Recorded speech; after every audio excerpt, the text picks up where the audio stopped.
Hi friends, today we are going to discuss about article. You know, article. It is a very important chapter for all examinations. In all examinations, either it is SSC, it is PO, NDA and all other exams. All other exams, some questions are asked from this chapter article. So article is a very important chapter. Today we will discuss about article, what is article, how many types of article and what are the uses of articles. Okay, so let us start about article. You know, in article we discuss about mostly three characters, a, and the. First of all, we discuss about a. What is the meaning of a? It means ek. And means ek. But the means कुछ नहीं, nothing. The का मतलब कुछ होता नहीं है. For example, सूरज पूरब में उगता है. What is the translation? The sun rises in the east. So see, what is the meaning of all the words? Suraj, it is sun. Purab, it is east. May, it is in. And Ukta hai means rises. So what is the meaning of the? There is no meaning of the. तो the का कोई अर्थ नहीं होता है. The का कोई Hindi meaning नहीं होता है, लेकिन हम लोग एक काम चलाओ मीनिंग एक रख लेते हैं इसका, वो खास या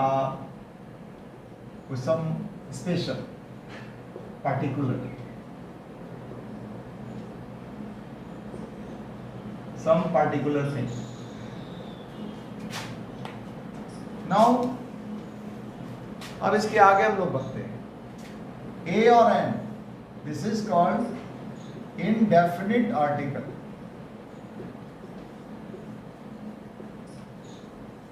And the is called definite article. You know, यहाँ पर बहुत सारे स्टूडेंट्स कंफ्यूज हो जाते हैं कि A और N, जबकि A का एक अर्थ निकलता है, N का भी एक अर्थ निकलता है, तो उसे इंडेफिनिट क्यों कहते हैं? इंडेफिनिट का मतलब अनिश्चित, इंडेफिनिट का मतलब निश्चित.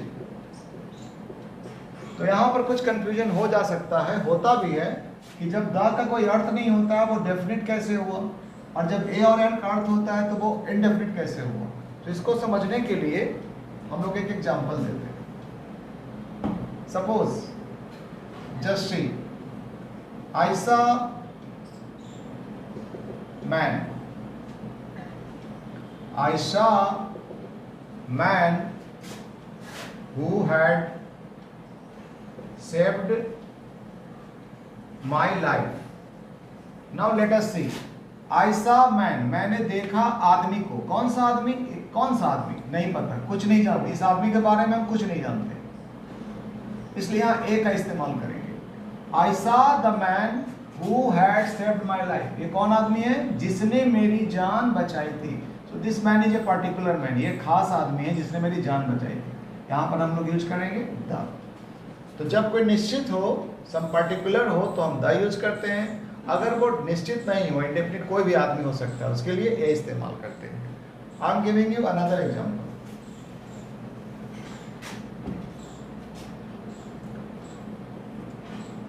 I saw boy. I saw boy who had stolen my mobile phone.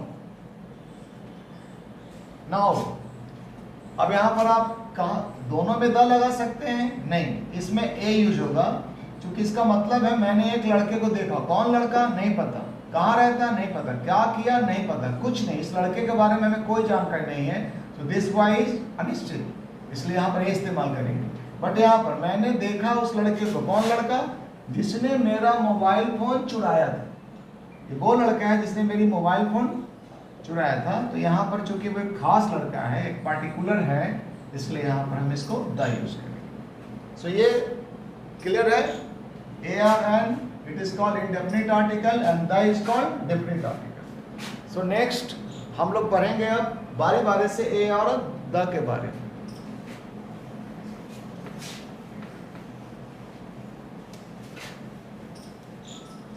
Now we will discuss about A. What is A? Its rule. Rule number 1. It is used with consonants. A का इस्तेमाल जब भी होगा तो वो consonants के साथ होगा. I am giving you some examples. A box. A ox. You see, which one is correct? You see, here B is consonant sentences, so this is A correct. But this is vowel. Vowel के साथ A का इस्तेमाल नहीं होता. This is wrong. Another example. A animal. A tiger. Which one is correct? A animal. आप देख रहे हो vowel है. Vowel के साथ A का प्रयोग नहीं हो सकता है.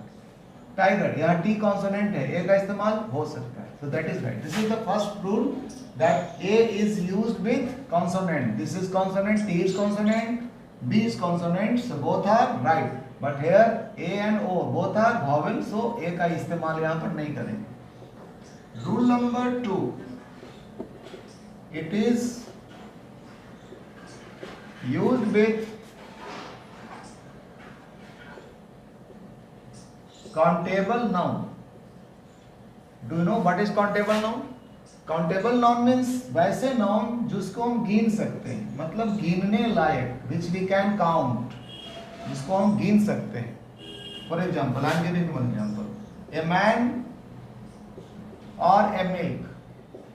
Now see, which one is correct? A man or a milk? इसमें से गिना किसको जा सकता है? तो मैन को हम गिन सकते हैं, इसको काउंट कर सकते हैं, इसलिए इसके साथ ए लगेगा. बट मिल्क जो है वो uncountable noun, it is material noun है. अनकाउंटेबल नाउन के साथ आर्टिकल का इस्तेमाल नहीं हो सकता. This is wrong. So this is the first and second rule. Okay, now we will discuss the third rule.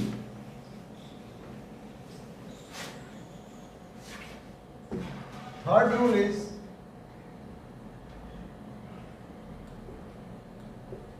it is used with singular noun. What is the meaning of singular? Singular का मतलब होता है संख्या में एक व्यक्ति या वस्तु को सिंगुलर कहा जाता है. तो सिंगुलर के साथ आप ए का इस्तेमाल कर सकते हैं. For example, a boy and a boys, which is right? A boy, यहाँ एक लड़का है इसलिए ए सही है. यहाँ boys में एस लगने के कारण ये प्लुरल हो गया, एक से ज्यादा लड़के हो गए, इसलिए ए का इस्तेमाल नहीं होगा. This is the third rule. Next, the fourth rule is very very important. If there is a vowel but the sound is consonant. You know, English में साउंड का ज्यादा महत्व होता है. आप क्या लिखते हो वो मैटर नहीं करता, आप क्या बोलते हो, क्या साउंड क्रिएट होता है वो ज्यादा मैटर करता है. तो अगर आप कभी मान लो लिखते हो वॉवेल बट उसका साउंड निकल जाता है कॉन्सोनेंट, तो वहां पर ए का इस्तेमाल होगा. I am giving you two example. I saw old man. I saw one eyed man. Now see, अब यहां पर देखो, ये ओ है, इसको ओ लिखते भी है और बोलते भी है. ओ, ओल्ड, यहां क्या निकला? ओ, इसलिए यहां पर एन लगेगा. लेकिन यहां पर लिखते हैं क्या? ओ, लेकिन बोलते हैं इसको ब. यानी ये साउंड क्या निकला, कॉन्सोनेंट का निकला, तो यहां पर ए इस्तेमाल। This is very very important. So this is the third and the fourth rule. It is the very important rule, you must know about it. यहाँ कंफ्यूजन हो सकता है कि जब ओ वॉवेल था तो यहाँ ए लगना चाहिए था, लेकिन यहाँ नहीं लगा क्योंकि यहाँ ओ लिखा गया है वॉवेल, बट उसका उच्चारण क्या हो रहा है, ब हो रहा है, and this is consonant. So this is about a. इसके बाद हम लोग नेक्स्ट वीडियो में डिस्कस करेंगे एंड के बारे में। Okay, thank you.